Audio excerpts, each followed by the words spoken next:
Jina langu ni Laban Shah kutoka NTV. Nina maswali mawili.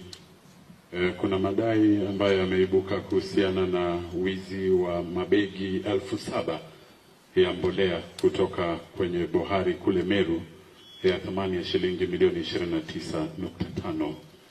Je, ilifanywa na wale wahuni? Na je, ni moja ya njama ambazo zilifanywa kutumia mikakati ambayo umetaja hapo, walitumia malori na vitu kama hivyo? Pia hii leo tumemsikia aliyekuwa msemaji wa idara ya polisi Charles Owino akisema kwamba Boniface ambaye muuzaji maski ambaye alipigwa risasi katikati ya jiji la Nairobi kwamba alimtukana yule afisa wa polisi. Je, alimtukana? Na katika uchunguzi ambao unaendelea ipo katika vipengele ambavyo mnaviangalia.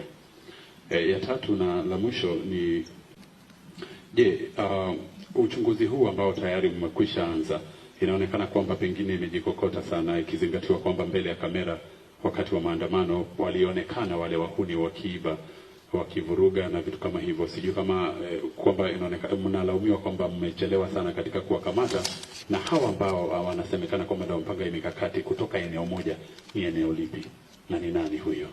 Asante.